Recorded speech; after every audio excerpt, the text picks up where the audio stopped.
cover the Rick Chow case. However, believe it or not, I haven't even publicly expressed my thoughts on it, but I'm going to give y'all the cliff notes of where I stand on it. Okay.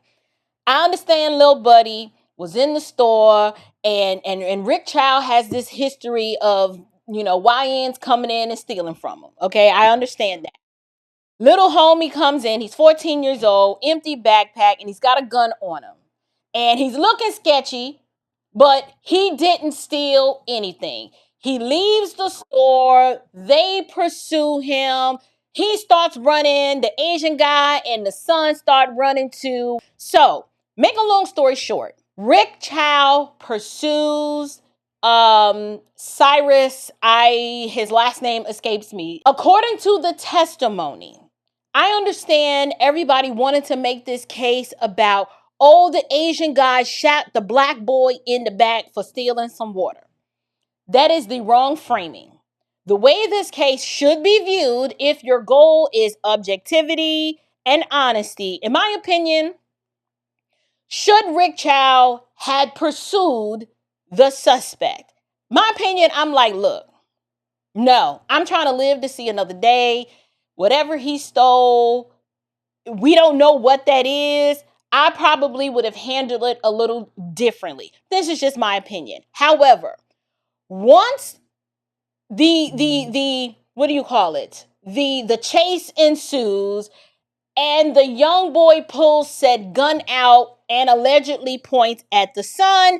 At that point, we're in a different situation here. Because the law in South Carolina, they don't have degrees of murder. It's either murder or not guilty. And I understand emotionally, right? The pro-wokety woke blackety black crowd, all they see is Asian guy shoots black boy. He should be found guilty. The question that the jury had to determine without a reasonable doubt was, if young boy points gun at son, was Rick Chow, in an effort to prevent the loss of life of boy, shoots the assailant, is that murder? The witness, or should I say the evidence of this case, came out and said, no, it's not murder, this legal term. He killed him. Murder meaning malice and forethought. We were unable to prove malice and forethought because if there was malice and forethought, would he have rendered aid to the young boy? I say no. Especially, I'm not rendering aid and I ain't putting my mouth on nobody when vomit is coming out and I'm sucking vomit out and we're trying to preserve life. I understand the emotional appeal to this case of wanting to say, but he shot him and he killed him and he died. The issues that we have to separate and get our emotions out is say, forget empty bag, forget there was no water. Well, we need to focus on the fact that there was a gun. Said gun was pointed at son, and in an effort to preserve the life of the son, father shoots boy. Those are the facts. And in light of those facts, was it murder or was he attempting to preserve the life of this one individual? And did he shoot Lil Buddy with malice and forethought? They were unable to prove the malice and the forethought in light of all of the things that happened subsequent the shooting. Homie did have a gun. According to the testimony, he pointed at the son. Aid is rendered.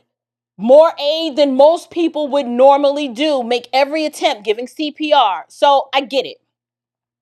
My personal opinion, if I was Chow, I'm not running after you.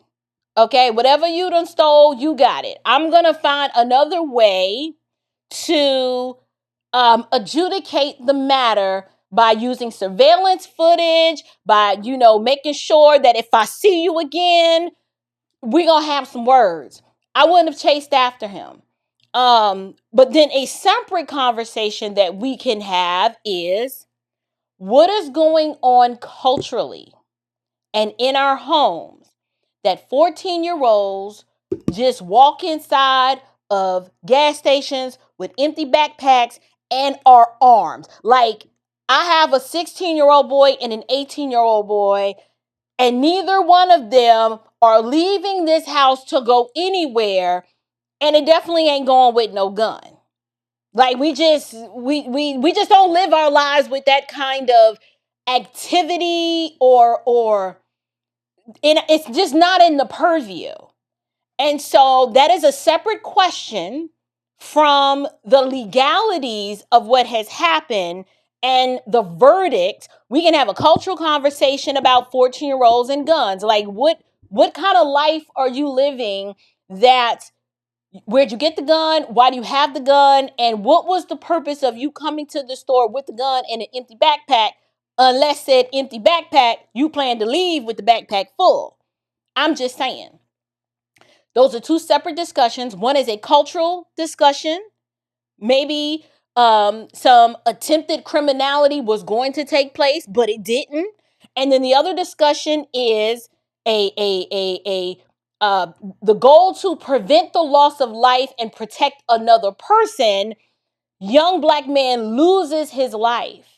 And so there are multiple narratives and storylines going on here. And that's initially my take. I haven't covered this yet, but I guess what we can do is let's go ahead and react to this first Killer Mike clip. And I have not seen it. I don't even know what I'm looking at. So be entertained. Be as mesmerized as I'm about to be, because I have no idea what I'm looking at. I was beat up by a lot of the stuff that I saw. In my lifetime, I've seen a black girl be accused of stealing an orange juice and an Asian woman kill her. Latasha Harlett. Latasha, yeah. And I remember the world going crazy. This grainy security camera videotape graphically depicts the last few moments of 15-year-old Latasha Harlan's life. Store owner Soon Ja-Du thought 15-year-old Latasha Harlins was going to steal some orange juice.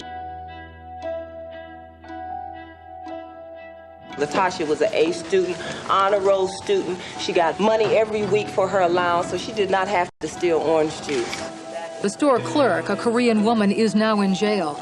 The black community is outraged over the killing. The NAACP is demanding the clerk be tried for murder. Stop killing our children! We want justice! She got away with murder. I damn sure hope so, that there would be all the hell in the black community. Somebody would care. Would stand up and see this insanity for exactly what it is. Black people once again being unjustly treated by this. Stay on the street.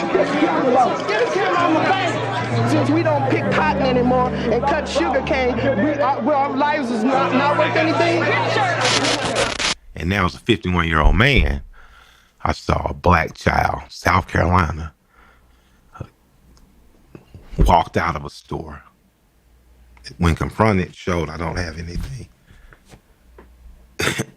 Chased out of that store and shot in the back and killed by a population of people who, since immigrating to this country, have quietly built the number one or two, house incomes through having ownership of stores in our community. And nothing has changed. That man was let off the case, and it just gets difficult. It gets difficult because, man, we as a people, if the world is not going to treat us differently, it starts to turn into, well, like your therapist would say, what can you control? Just yourself. Where's my accountability in this? And it's not enough to just hate the other person anymore. It's not enough to just hate the Asian store and burn them down and boycott them. And I do think all of that. I'm at a point now where I'm just like, enough. Okay, y'all know me. I lose my train of thought real easily. So we halfway through. Let me engage with what we've seen so far. So this is Killer Mike here. Might I say those veneers look really good. Okay, I ain't hating. I'm not even trying to be funny. I am glad that he has elevated to veneer status. Those look amazing. They're not overdone. You don't look like a horse. Like, they fit your face, Mike. I like those. Okay, listen, I might be right behind you. But anyway, y'all know I'm ignorant. Let's focus here on Killer Mike's engagement and framing of two separate incidences, but he's putting emphasis on the situation with Rick Chow and the young man Cyrus.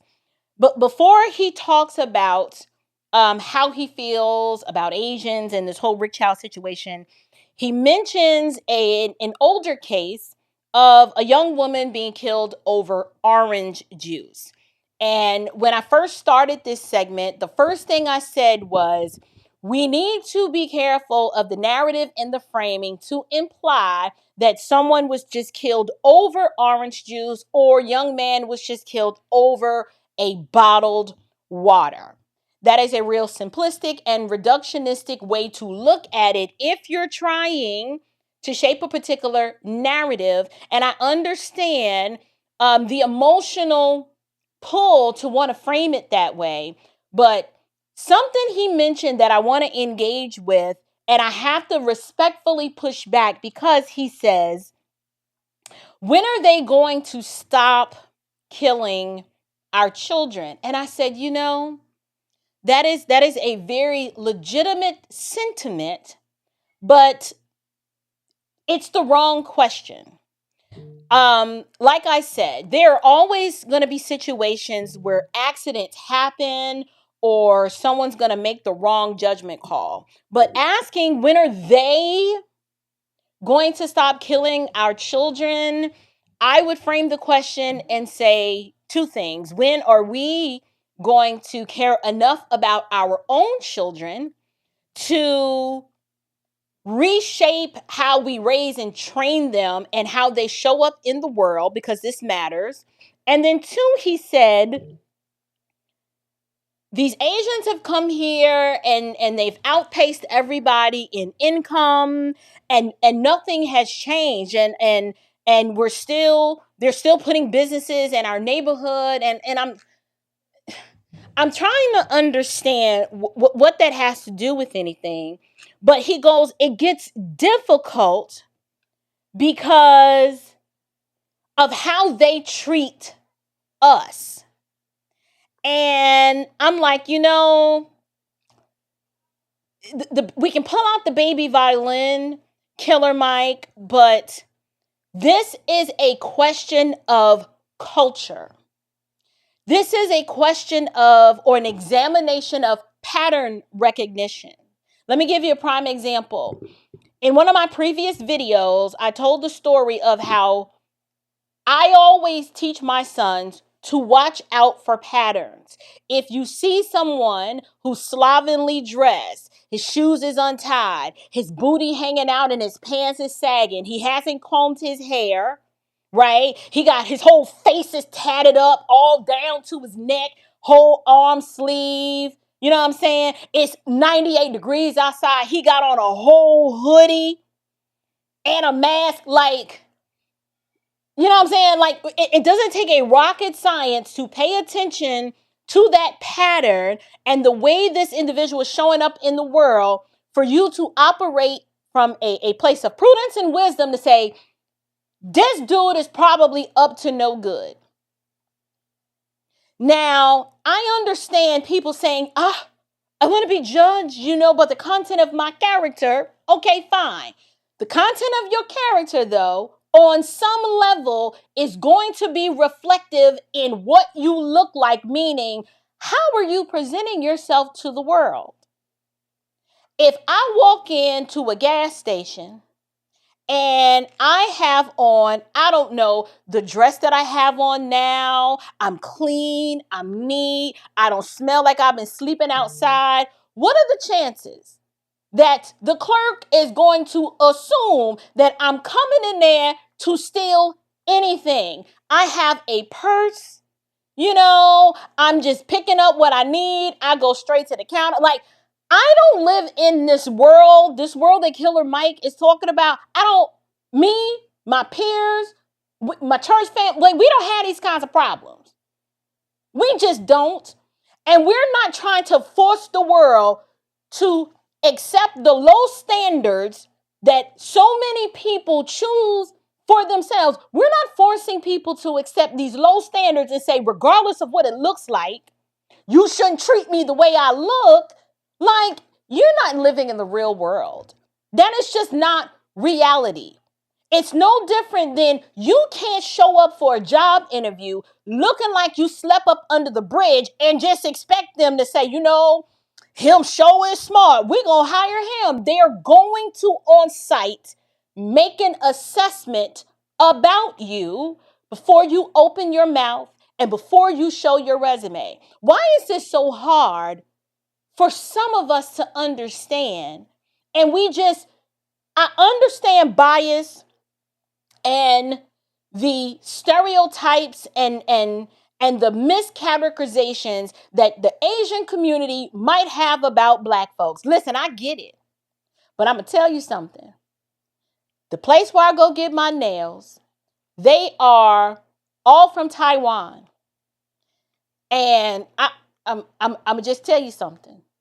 When I come in versus when Shaquana come in, I get treated different than Shaquana. Okay? They whisper over to me while Chung Lee or whatever her name is working on my feet and the other chick is working on my nails. They lean over to me and they be like, you look so beautiful today. Oh, I love your hair. You did your own makeup. Who did your makeup? You look so pretty. I don't care if they're lying, but I don't see them whispering that over to Shaquana, who came in with the slippers on and her stomach hanging out and her hair tied up in a bonnet, coming in there demanding to have her nail repaired, okay, or 5 nails repaired when it's like, sis, you need a whole new full set. You know what I'm saying? Like, I'm just saying. I'm just laying out the facts. Certain people in our community don't have these problems that Killer Mike is talking about because we understand the way the world works. And not only do we understand the way the world works, we know that when we show up, if you don't show up and present the best version of yourself, do not be shocked when people treat you the way you look. You have an empty backpack and you're looking sketchy. I'm not saying that the Asian guy was in the right for the pursuit. That's not my argument. My question is, we can only control what we do. So if we're not teaching our children, son, don't leave this house. It's 98 degrees outside. Why you got on this hoodie? Why are your clothes oversized? Why is your backpack empty? And why do you have a gun? Like, the way we raise, train, disciple, and shepherd our children matters. And if your children don't understand that when we go out there in that world, nobody gives a darn about, oh, you know, you got a 4.0 GPA. That might be true, but people are going to judge you. They just are. And if you're bothered by that, then you need to go live in a world where you can wear a helmet and someone's going to protect you from the realities that exist. So I have to push back on Killer Mike talking about it gets difficult because, you know, ain't nothing changed how they treat us. Yes, they are. They are going to treat you exactly the way you present yourself, and they recognize the patterns. They'd be stupid not to. They would be stupid to say, I know he coming in with an empty backpack and they know they're supposed to drop it off at the front and they didn't drop it off and they looking like they're trying to steal something, but the opportunity has presented itself. I'ma just act like I don't see that. We don't even treat each other like that in our own businesses when people who come in our businesses and they look sketchy. When Taekwon walk in, you already know. You don't give Taekwon the benefit of the doubt like that. So why are you expecting the Asian shopkeeper to give the benefit of the doubt? That's not realistic, and it's not the way the world works. Why is it the better conversation is, when are we going to have a conversation with our children about this subculture that they keep subscribing to, this hip hop culture, you know, the one that Killer Mike represents. I can't name you a Killer Mike song, but I'm sorry, something about the name Killer Mike that doesn't scream peace and tranquility and just community cohesiveness. Your name, stage name, don't know your government name, is Killer Mike. Flag on the plate. What you want me to do with that? I'm already judging you. Like, why is your name Killer Mike? Is your heart meditating on blood? Like, what is that? Okay, so it's a pseudonym, but I mean, ain't you over 40? Ain't it time to kind of graduate from Killer Mike to maybe just Big Mike? What about Uncle Mike? I don't know. All I'm saying here is the crying that he is about to start doing is misplaced, because I don't see him shedding these tears talking to the single mamas in the community who are raising a lot of these young boys, who have anger management issues, who desire to, they want to be a part of that thug life because they don't have examples in their communities or in their life or in their family to show them that this thug life is going to land you in one place, in the early grave or in prison. I'm sorry, there's two places. Where is this solemn, cry me a river, baby violin? Where is that? When are we going to have the conversation to where we're not worried about how the Asians view us, but we're more worried about how do you view yourself?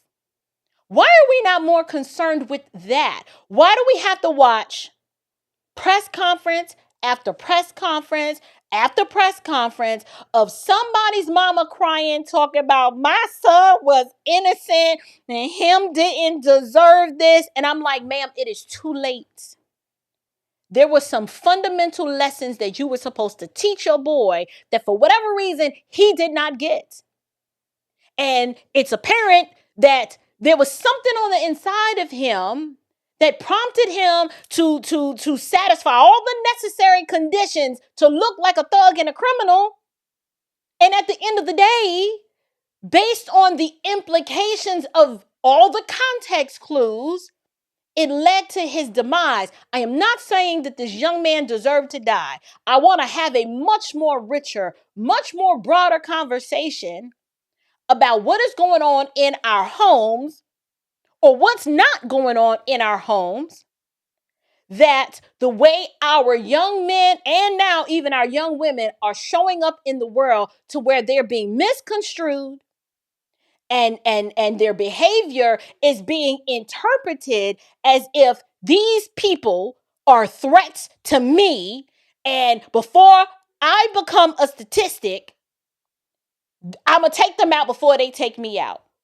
Like I said, I go to the gas station all the time by myself. I frequent Asian establishments often, from the place I get my nails done to the local beauty supply store here. They love me. They know me by name. I tip good at the nail salon. She goes the extra mile on my feet. If there's one little thing that's out of place, she's like, no. Let me fix it. She does not want me walking out of there unless the workmanship and the craftsmanship is perfect. And it doesn't require me to go in there and show out and act a fool. I just go in there and I'm sweet. I ask her about her day. She asks me about my day. She knows when I'm going out of town. She's helping me pick out the colors based on where I'm going. Like, we're not friends, but there's this mutual respect. I respect anyone who is willing to set up and establish a business.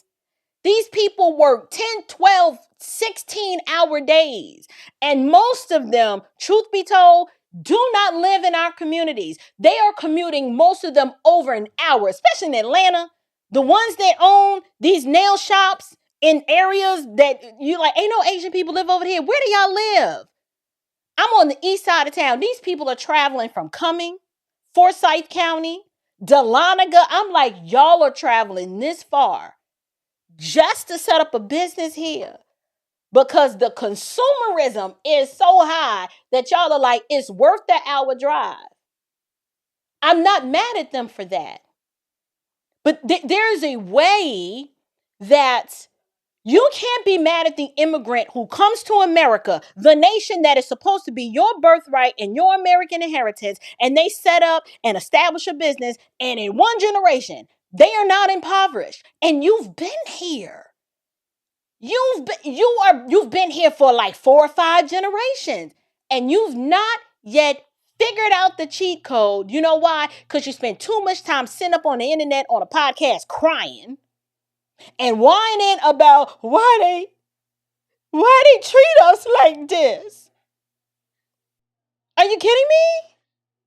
I can't respect a grown man crying about why the Asians don't like us and why they keep treating us this way when you are unwilling and too cowardly to have this conversation with the people who look like you and call them to account and pull them by the coattails and say, no. We don't need to be looking at what the Asians are doing or what the Hispanics are doing or what the Indians and the Arabs are doing. We need to be looking at what are we not doing. What subculture have we hitched our wagon to that causes our young people to make stupid decisions like this that end in bloodshed? See, don't nobody want to have that conversation. Because what is that I hear? That's the sound of accountability. To some of us, it's music to our ears. And the others, we just like, it's like a siren, right?